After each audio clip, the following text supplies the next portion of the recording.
click on your mic also.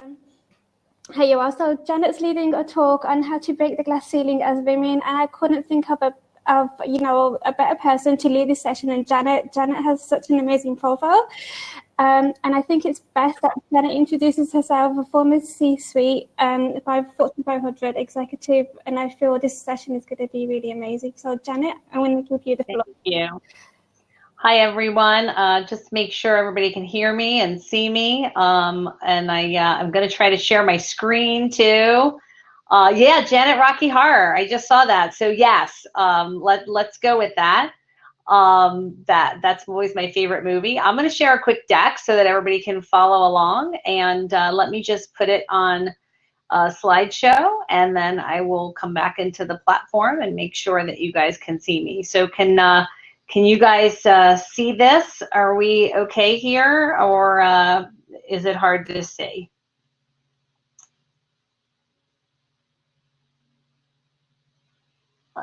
Okay, I don't see my screen, but I'm assuming that I'm up with it, so I'll just put it here. Okay, so hey everybody, Janet Schijns here. I'm the CEO of the JS Group. I'm very excited with you guys today and talk about breaking the glass ceiling. If anybody has questions, I will try to come in and out and answer them. I'm seeing my screen view only, so I'll just assume that everybody can hear me unless Mavish tells me that they can't. So, make some noise on Twitter if you can. I did post on Twitter Thursday Motivation, breaking through the glass ceiling. How will you make 2020 your best career? I'm at Channel Smart on Twitter, so if you want to make some noise, feel free to go out there, find that tweet, and do that. So what I want to talk about in the next 20 or 25 minutes is how you make the leap into a new you. And to do that, I thought I would talk about the lessons that we learn when we try to break through the glass ceiling. Now, my background, I mentioned I'm the CEO of the JS Group. I was also Executive Vice President at Office Depot, in charge of all services and all merchandising. I was the CCO, the Chief Channel Executive at Verizon, and I was the head of channels as well at Motorola. So I've broken through that glass ceiling a few times, and I will tell you, I haven't yet been impaled by a piece of glass, so I guess I'm okay. And so today what I really wanted to talk about was the lessons of the glass ceiling. What did I learn? What did it look like? And then, how do we all go to that place together? So the first lesson that I really learned was around disparity. So here's the reality. Women in the US and internationally in many countries, it's actually worse than this, make up less than 20% of the US tech jobs. And 70% of US firms that responded to a recent survey didn't have any women on their boards in technology. So there's this disparity in our industry that keeps us from the glass ceiling because there's too few of us. And even more concerning, while women may start in a line role, and a line role are things like sales, potentially marketing, depending on how your business is done, product management, etc. By the VP level, more than 50% of women hold a staff role, and the most frequent staff role they get put into is human resources.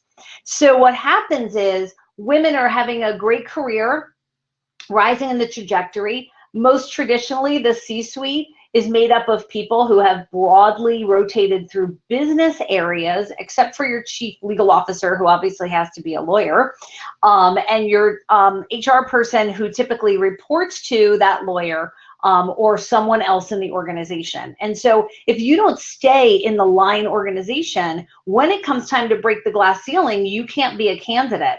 So this thing that happens is part of why the glass ceiling is a little bit of a myth, because when you go to look to put someone in a C-suite role, if there's no one qualified that is female, there really wasn't a glass ceiling to break. And so the thing I learned about career direction is that you have to make the tough decisions. It's very easy when that first director role comes up or VP role comes up, or even maybe you're an entrepreneur working with a couple of other partners, and those partners say to you, why don't you take this role?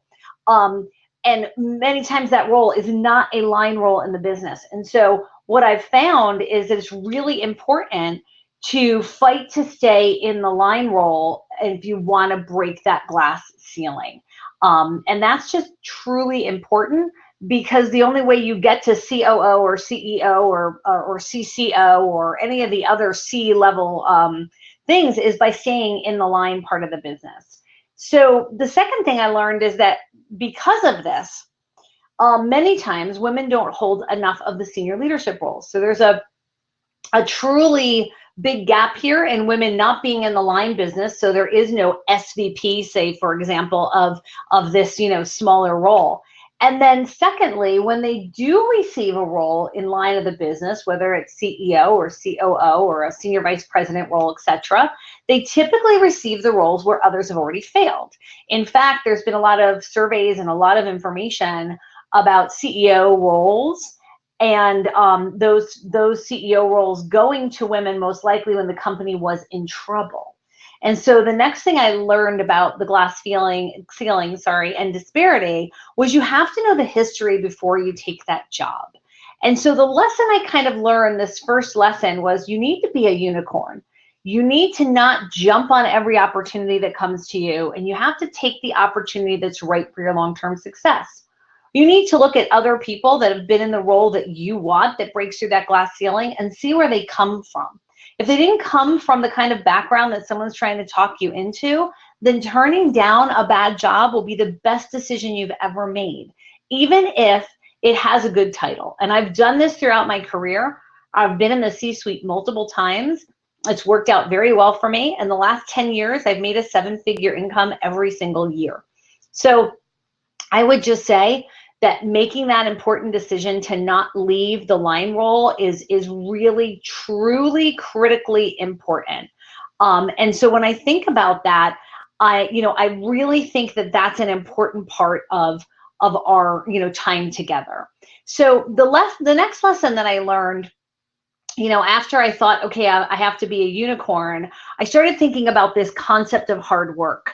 So we've all heard people say that hard work will do more for you than a degree, or that the biggest leaders in the world have always worked hard. Here's what I'll tell you. Effort's important, but knowing where to make an effort makes all the difference. You're not getting paid to just sit in your seat, whether you're an entrepreneur or somewhere in a corporation. You're not getting paid to sit in your seat and send an email at 8 o'clock at night so that someone knows you were there. You're really getting paid to, as a leader, to get your teams to be high performing, get your work done. And oh, by the way, that should allow you to have some work-life balance. So the next thing I really learned about breaking through that ceiling is that while solitude can feel good sometimes, and you can get that work done super fast, and you can know you have control of your own destiny, particularly if you're an entrepreneur like I am now, you actually need a tribe to succeed and achieve your goals. And you don't break through the glass ceiling alone. No one does. And so you really have to find that tribe. A couple things I tell people when they ask how to find their tribe: you need to volunteer for projects outside your team or outside your business. If you're a business owner and you're trying to find new leads or new customers, far better to volunteer to speak at something like this or an event. Far better to pitch in and help than it is to constantly be prospecting. If you make the connections, you'll make the business. Always be sharing how you can help others. And then most importantly, keep in touch with your tribe. I talk to so many people who have had a phenomenal experience and they've done great things, and then they just lose track of people. So set yourself up in your Outlook calendar or wherever to stay in touch with your tribe. Because working smarter does not mean working alone. In fact, working alone will delay your upward momentum. You want to skip that dysfunction that says you're not a good team player, and that dysfunction that has you bragging about what you do and how others aren't as good as you. And you need to learn to work well with the influencers in your industry or your company. And so the real lesson here in this part of the presentation is you need to know the value of your skills and you need to invest in growing them.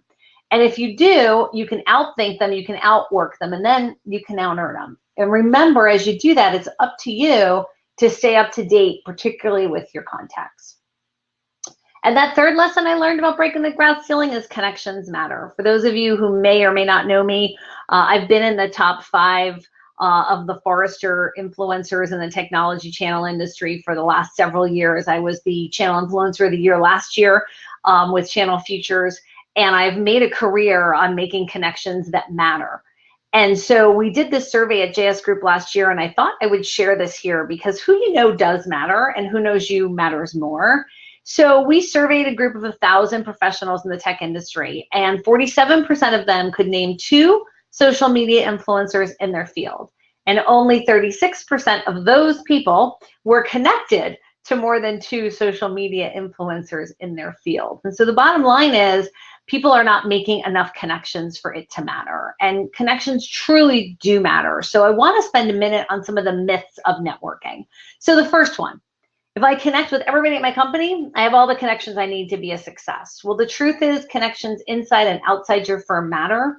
You need to widen the aperture. You need to diversify for success. If you engage with people on social media and comment on an influencer's post, you then follow them, 9 times out of 10, they'll follow you back. Now you have an open road to be able to connect with people, ask questions, and get help. The second myth I hear often, particularly from entrepreneurs and C-suite executives, is that senior leaders don't use social media to connect. That's for hashtag millennials. Well, no. If you're not using social media to connect, you're probably hashtag irrelevant. Social media is one of the most critical skills for executives in today's market. In fact, many executives are now outsourcing their social media as a way to stay relevant. So there's always an option. If you're looking to break through the glass ceiling, one of the ways to do it is to be better in a digital normal world, which is our social media world, than others, without, of course, taking risks with your identity. The third myth is, there's no way I can participate in social media with my schedule. Well, that's just nonsense. Social media support programs, by the way, are starting to outpace every other training program spends for candidates who show potential in corporate America, as well as in VC and startup land. So if you think there's no way you can participate, I'm in the top influencers in most of the markets I'm in, and I spend about 15 minutes a day doing that. I do outsource some content so that I have relevant content, but you can get content written for you and just use the engagements online. So basically what I'm saying is, it's not anymore about who you know, it's who knows you.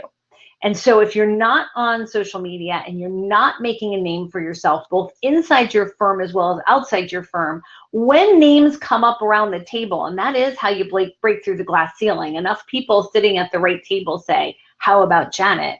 You will not break through because no one knew you. Now you have to do this ethically and responsibly. You shouldn't be posting, things online that you wouldn't want people to know you for, but you do have to do it. You have to be connected, particularly in our increasingly digital world. So the fourth lesson, as I thought about breaking through that glass ceiling, was, it's not really a showdown, right? So we've seen this little girl facing off with the bull on Wall Street, and it was supposed to, for women, represent standing up to a, mythical Wall Street that was a boys' club. And I have to tell you, and sometimes this is not a popular position as a female, it's went too far. Now, I am not in any way discounting any woman who has ever been discriminated against, abused, hurt, or had a difficult situation. However, what we have done is turned it into a showdown instead of a partnership about how we improve things. We cannot change the past. Obviously, you want to punish people that hurt people. I get that. But you can't change the past. And we've now moved into a world where we even have something called the cancel culture, where people that are suspected of something are having their jobs lost or their shows canceled, if you look at Hollywood. And while I understand the emotion behind that, we have to understand that progress does not come from a showdown. Progress comes from partnering and saying, how do we change the impression that you or a larger group can have? And I have great conversations with male coworkers, with male leaders, about what will it take to make women comfortable in tech leadership roles? What will it take to have them break through the glass ceiling? And so often, they just don't realize that there's unconscious biases, that there's, not a seat at the table for someone when they sit in, to use that term. And once people are aware, I find the vast majority of men and women want to help people that need help. And we have a tendency to make it a showdown about the bad actors. And as a result of that, 60% of male leaders that were surveyed this year by the Lean In org said they're no longer comfortable mentoring, working alone, or socializing with women in the office. And that's up from 42% this time last year. And I believe it was 28% the year prior. And so what's happening? So we're making the very male leaders who want to help us or could help us uncomfortable.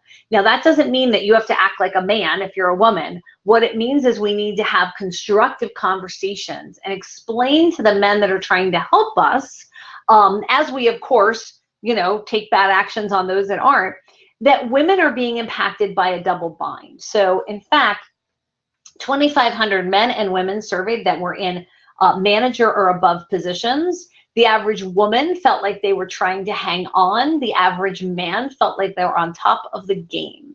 So why did women who had had the same success as men and ultimately should be breaking through that next level of the ceiling think that? Well, they had been faced with many extreme perceptions. They were given feedback that they were being too soft or too tough. Feedback that was, in fact, not given to male counterparts that acted the same.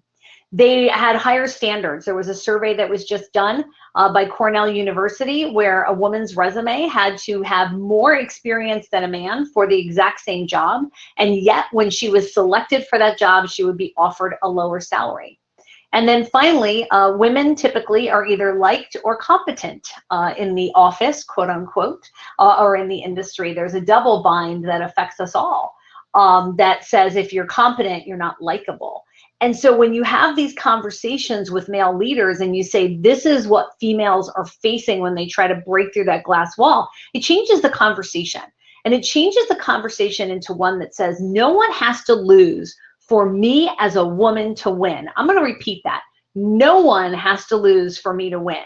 And if we function with that approach, getting to the glass ceiling and breaking through it will not be our job alone. You'll see the men and women who support you for that next level role, helping you push that glass through, turning it into a sliding glass door and letting you get through it. So I think this conversation needs to be honest and compassionate and caring and kind. And we need to assume that everybody has the best intentions, even when they don't necessarily maybe act right. So maybe you're in a meeting next week and you walk in and all of the guys have sat at the table and there's no seat left for you. And there's two ways you can handle that. You can say, oh, of course they didn't leave a seat for me. Or you can say, hey, is there any way for everybody to scoot over? It's really important to me that I'm sitting at the table. And either someone will get up or they'll all scoot over 99% of the time. So instead of griping, I think we have to take action in a positive way. And speaking of taking action, my next lesson, as I thought about how I got through the glass ceiling, was having a plan. If you have no plan, you make no gain. About 15 years ago, I saw a statistic, and it hasn't changed, that 76% of the people who write down their goals, their actions, and then hold themselves accountable weekly will achieve their goals. Those with unwritten goals and actions have a success rate of only about 43%. And so I wrote on my whiteboard and also on my mirror. I use erasable things to write on my mirror so that I see my goals. I wrote exactly what my goals were. Get to the C-suite, make a 7-figure income, give back a huge portion of that to some of the charities that I'm very involved in. And I had some other personal things that I wanted to do. And by writing them down, I believe it helped me to achieve them. And so the lesson that I learned is you have to focus on your goals and you have to want something, but you have to have a plan for that. You have to understand what experiences do you need? How do you go after those experiences? In fact, I have a 1-page career plan. If anybody wants to link in with me on LinkedIn, Janet Schijns, you can see my profile here on Remo. I'll send you that 1-page plan. I fill that 1-page plan out at the beginning of every single year. I update it on the last day, today, after this call, actually, I'll be doing that, every single month. And I measure myself against it. And, at least 75% of the time, I achieve my goals. And I often talk to other women who say, I don't understand how you got there. I don't understand how you've done this. And when I ask to see their career plan, nothing. So get a career plan. That's one of the lessons that's truly important. Now, my 6th lesson is often more uncomfortable for females particularly, but I think it could be uncomfortable for everybody. And so money matters. I was on a panel last year And they were asking about why people wanted to be a leader. And it was a leadership panel. And the first woman on it talked about her desire to help others and to want to have an impact in the company. And the second woman talked about, her wanting to build a team. And the third woman had somewhat like that. And then I was the complete outcast because I said, oh, I did it for the money.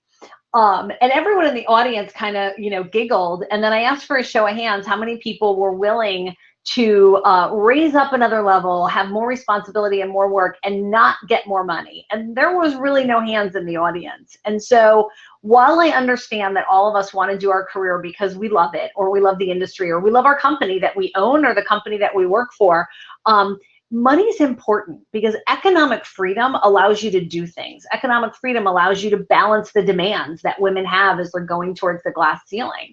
We hear often about work-life balance. I chose not to put that as a lesson in my little talk today because it's a myth. It's really about balancing your life in a way where you can make the commitments you want to make personally and make the commitments you want to make professionally. But there's no week where there's balance. It's more blending, and some weeks your family is more front in mind, and sometimes your job is. But that economic freedom allows you the ability, for example, to, and it may sound silly, but it was my reality as my kids were growing up, to have somebody to make dinner so that you could have family dinner, as opposed to coming home freaked out and spending all your time trying to get household chores done, rather than spending those couple hours after you were done with work with your children. So I think money matters. Economic disadvantage of women, is an epic topic and one I can't do justice to. But I will say that women working a full-time job earns about 80% of what a male counterpart earns, if we look, and their median incomes, and this is in US dollars, are about 9,000, almost 10,000 less than men's. The average gender pay gap in the US, and again, in some countries less, and in some countries more, is around 19.3%. So when you make less for doing the same job, you have less economic freedom than the men doing that job. And when that happens, when you look to get through the glass ceiling, some of which is very much controlled by experiences, appearance, ability to stay late, etc., you don't have the money to do those things in an acceptable way to help your family as you're making that sacrifice. That's an impact. And so the lesson I really learned was, know your worth and always ask for more than you feel you deserve. And I'm going to tell a personal story here. When I left Motorola to go to Verizon, I was very blessed, and my former boss at Motorola had retired, and he said, let's negotiate your offer. And I immediately got the heart-pounding moment where I said, I don't want to negotiate. This is my dream job. I'm just going to take it. What if they change your mind? And he said, hang on a minute. So you're telling me they selected you amongst all these candidates, they picked you as the best candidate, and now, miraculously, after a 6-month-long search, they're going to not take you because you asked for more money? Does that sound logical to you? No, it didn't. And I went back and asked for and received more money. And in every time I've done this in my career, I've had people say no, but I've always asked for more than I felt I deserved. And so if I got it, I was ecstatic. And if I didn't get all of it, it was okay, because I really didn't think I deserved that much. Now, psychologically, I probably did. Women tend to underestimate their worth. And so by marking everything I'm going to ask for up by about 10%, I typically am more likely to be in the right position. Because if you remember this, I'm about 10,000 less. So if I mark it up 10%, I'm still less than a man would be. So it's really an important part. Women are also 15% less likely to be promoted, which impacts their economic power. Now, part of that is on us as women. 60% of women say they want to be a top executive compared to 72% of men that are managers. So why? The lack of support was cited as the #1 reason for women. And they're not alone. A 2019 study showed the majority of millennials are unprepared for the spotlight. So what I would tell you, the lesson I've learned is, you're never alone, and you're never 100% ready for the promotion. Just take it anyway. Be honest. Say, there's things I need to work on. I need a 90-day ramp plan. I'm going to need this support, but take the promotion. Too often women say, well, I don't have that part of experience. And I'll tell a very quick story here. I was looking for a vice president of marketing, and to work for me. And I was very surprised that a female in the organization that I thought would apply didn't apply. And when I asked her why, she said, well, it said event experience, and I've really only run 1 or 2 events. And so I went into the next interview with a man who had applied for the job, and he said, well, I've never run any events, but I've been to a bunch, so I'll figure it out. So that's the attitude that you need to take. If you have most of the qualifications for that promotion, you need to go for it. And then my final lesson, and overcoming the final hurdle, is my most uncomfortable one. So 75% of female managers and above express a preference for a male manager. Successful women often sabotage other women's success, pulling the ladder up behind them versus helping. This sad tendency is known as the queen bee syndrome, where the queen bee doesn't want anyone else to be in charge, and they will fight to the death to keep control of their hive. So you don't want to be the queen bee. It'll ruin your chances to shatter the ceiling. And if you see another woman not being good to other women that work for them, first of all, there's a special place in hell for women that don't help women, but you need to call it out when you see it and don't allow it to fester in your team, because we shouldn't be at battle with each other. So I'm going to wrap this up and see if there's any questions by telling you, don't let this attempt to get to the glass ceiling end when you leave this forum. Please connect with me via email, on Twitter, or at LinkedIn, and I'm happy to answer questions or help in any possible way I can. Last year, I helped 179 women through my not-for-profit Tech World's Half get either a promotion or a better job or into a better situation to help advance their career. So that is my end of my rather long-winded participation. And I'm looking through some of the questions, so I'm going to answer some of the questions right here. So the question was, what do you think about the view that a lot of women consciously do not make the next step to the C-suite because they are not prepared to impact their life, work, family values? So, you know, let me tell you a little bit about my story. I was at L'Oreal Cosmetics. I worked in New York City, which is with its own hassle for anybody who's ever done that. And here's what I'll tell you. I started my own company because of work-life balance. I said, I'm tired of the last minute, 5:30 at night, hey, guess what? We've got an urgent thing and you've got to stay till 9, and trying to, you know, hassle through the heart-pounding feeling that comes with knowing you're not going to pick your kids up on time from daycare. And I started my own company, and actually my dad retired to help me, which was pretty phenomenal. And I did that until my kids were in high school and kind of self-surviving, and then I sold it and went into Motorola. And so I think that there's a lot of truth in that, but it has to be your truth. There's nothing wrong with stepping back while you have family obligations. It could be children, it could be your parents, it could be your health or a partner's health. There's nothing wrong with stepping back.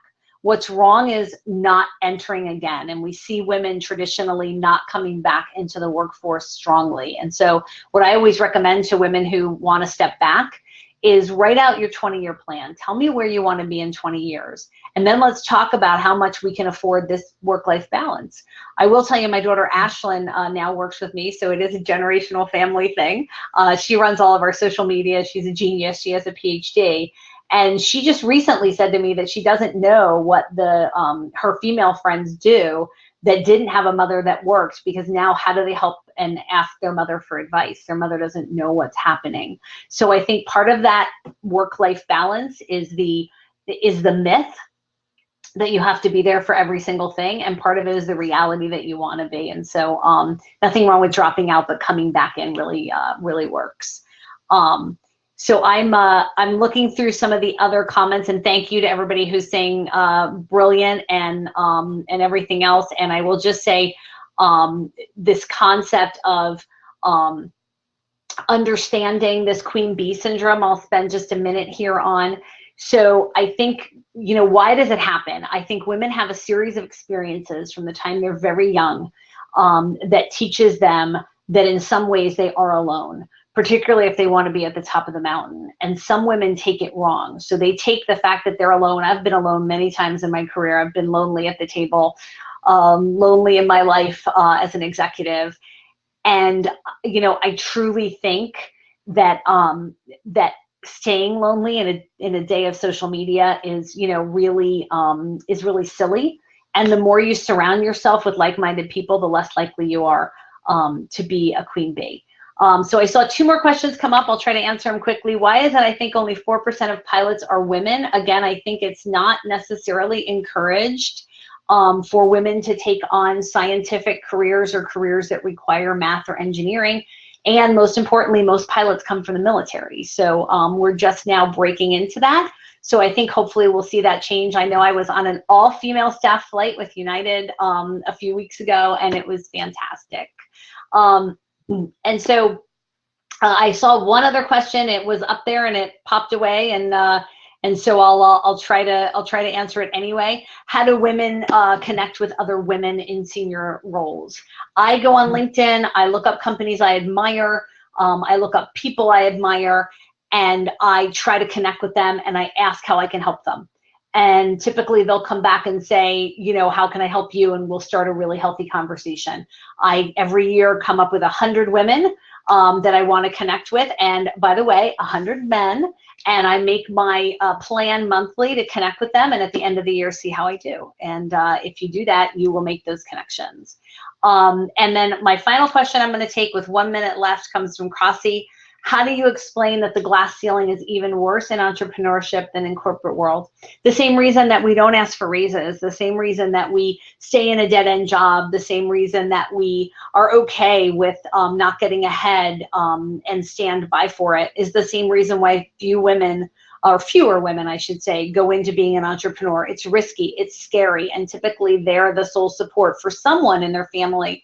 And so they're afraid to make that leap. They're afraid to make that change. And so I think that's one of the things I work very hard with venture capital firms and others to inspire women to go out and apply for the funding to try to be an entrepreneur. It's a great ride. And if you've ever thought about doing it again, feel free to LinkedIn with me and I'll connect you with some resources. So I believe that that is the end of my time. So I thank everybody for all the kind comments. I'm sorry that I couldn't answer them all. If anybody would like anything again, please let me know. And I'm going to close out with just one thing, and it's actually funny. It's a comment that I've always used, and so I have it written and have signs of it. And the saying is, if it's to be, it's up to me. So I'll repeat that. If it's to be, it's up to me. Turn the finger towards yourself about your career. Blame yourself for when you don't get ahead. Find a way through to work with people that you love and have fun, and most importantly, make some money for your family. So that's it for me. Avish, thanks so much for the time. Thank you so much, Janet. I really, really enjoyed your talk. I mean, I could if we didn't have another session that I scheduled next, I would ask you hey, Janet, can you stay on for another half an hour? I think your talk was really inspiring, and I think it touched a lot of us. And yeah, you just see the comments flowing in. Your talk was amazing, and I think this is a really big hit with our audience. So I really appreciate you taking the time out to be part of the session and part of the event. It really means a lot to us, and I know we all got a lot of great value. And I'm going to add your LinkedIn in the comments, if that's okay. So absolutely, thank you. Here. Amazing. Thank you, everybody, so much. Super fantastic, and I'm here if you need me. Amazing. I'll mute myself and go off camera. Thanks, Manish. Thank you, Janet. Amazing. What a lovely talk by Janet. That was such a great talk, and Janet covered so many amazing topics, so many amazing points, and I made so many notes during the session. And this whole session was recorded, so that's something you will get access to. So don't worry if you didn't take enough notes, or you think your notes are really messy and you can't read them, because this session is recorded. And now we have a session with Laura De Silva, and Laura is a data scientist, and she'll be leading a session on best practices for data science, for data for your startup. So Laura, if you're here, I believe you are, if you can switch on your mic and your camera in the bottom right-hand corner.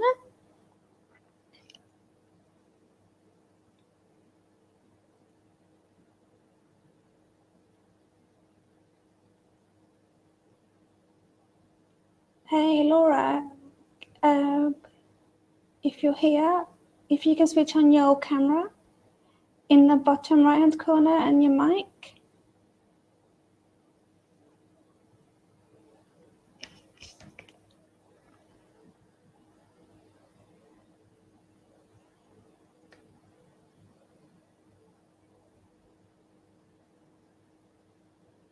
Hey, Candice, do you know if Laura is here? Oh, she's here. I see the comments. I see Laura in the comments. You're not able to connect. Will you try refreshing your screen?